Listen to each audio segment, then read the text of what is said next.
கிருஷ்ணகிரி மாவட்டத்தில் சாலைகளில் உலாவரும் நாய்களின் தொல்லையை கட்டுப்படுத்த நாய்களுக்கு தனி காப்பகம் ஏற்படுத்த வேண்டும் என வலியுறுத்தி சமூக ஆர்வலர் டாக்டர் சந்திரமோகன் வாயில் கோரிக்கை மனுவை கவ்விக்கொண்டு நூதன முறையில் நாய் போல நடந்து வந்து மாவட்ட வருவாய் அலுவலரிடம் மனுவினை அளித்தார். கிருஷ்ணகிரி மாவட்டத்தில் நாய்களின் இனப்பெருக்கத்தின் காரணமாக சாலையோர நாய்களின் எண்ணிக்கை நாளுக்கு நாள் அதிகரித்த வண்ணம் இருப்பதால் குழந்தைகள் முதல் பெரியவர்கள் வரை சாலைகளில் மட்டுமின்றி தெருக்களில் கூட நடக்க முடியாத நிலை ஏற்பட்டுள்ளது. குறிப்பாக சாலைகளில் கூட்டம் கூட்டமாக வெறியுடன் சுற்றி வரும் நாய்களால் விபத்துகளும் அதிகரித்ததோடு சாலைகளில் செல்லும் பள்ளி மாணவ மாணவிகள் மட்டுமின்றி வயதானவர்களையும் இந்த நாய்கள் துரத்தி கடிப்பதனால் பலத்த காயம் ஏற்படுவதோடு உயிரிழப்புகளும் ஏற்படுகிறது. இதுபோன்ற அசம்பாவிதங்களை தவிர்க்க உரிய நடவடிக்கை எடுக்க வலியுறுத்தி சம்பந்தப்பட்ட அரசு துறைக்கு கோரிக்கை மனுக்கள் கொடுத்தும் இதுநாள் வரைக்கும் நாய்களை பிடிக்க எந்த நடவடிக்கையும் எடுக்காததால் சமூக ஆர்வலர் டாக்டர் சந்திரமோகன் கிருஷ்ணகிரி மாவட்டத்தில் சாலைகளில் சுற்றி வரும் நாய்களுக்கு என தனி காப்பகம் ஏற்படுத்த வேண்டும் என வலியுறுத்தி மனுவினை வாயில் கவ்விக்கொண்டு நூதன முறையில் நாய் போல நடந்து வந்து மாவட்ட வருவாய் அலுவலர் சாதனை குரலிடம் கோரிக்கை மனுவினை அளித்தார். அப்போது பேசிய டாக்டர் சந்திரமோகன் நாளுக்கு நாள் நாய்களின் பெருக்கம் அதிகரித்த வண்ணம் உள்ளது. இந்த நாய்களால் குழந்தைகள் முதல் பெரியவர்கள் வரை சாலைகளில் நடக்க முடியவில்லை.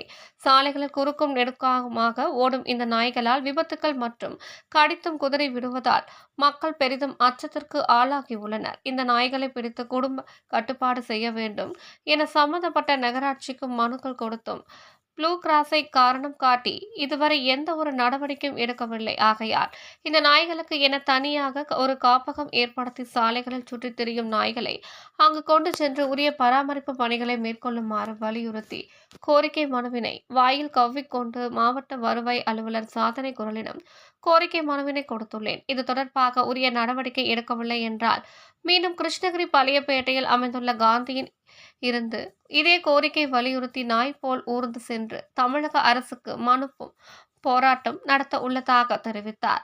நாய் போல் ஊர்ந்து வந்து மாவட்ட ஆட்சியர் அலுவலகத்தில் மனு கொடுத்த சம்பவம் அப்போது சிறிது நேரம் பரபரப்பு ஏற்பட்டது. கிருஷ்ணகிரி நகராட்சி பகுதியில் பார்த்தீங்கன்னா 33 வார்டு இருக்கு. 33 வார்டுலையும் பார்த்தீங்கன்னா தெருக்களில் வந்து நாய்கள் வந்து ஆயிரக்கணக்கான நாய் இருக்குது. அங்கே பழையப்பேட்டில் வந்து கறிக்கடை, அங்கெல்லாம் கறியெல்லாம் தின்னுது. இந்த கழிவுகள்லாம் தின்னுட்டு வந்துட்டு இங்கே தெருக்களை வந்து ரோட்ல போற பொதுமக்களையும் பள்ளியில் படிக்கக்கூடிய மாணவிகளும் கடிக்குது.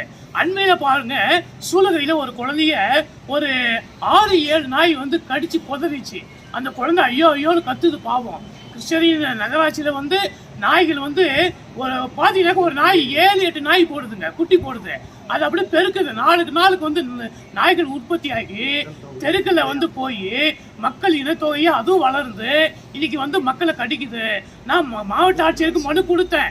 மாவட்ட ஆட்சியருக்கு மனு கொடுத்து அவங்க நகராட்சி ஆணையருக்கு நடவடிக்கை எடுக்க சொன்னாங்க. அதுக்கு குடும்ப கட்டுப்பாடு பண்ண சொன்னாங்க.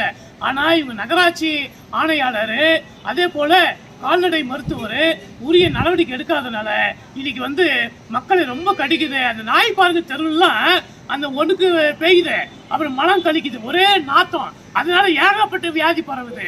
இது சம்பந்தமா நடவடிக்கை எடுக்கணும்.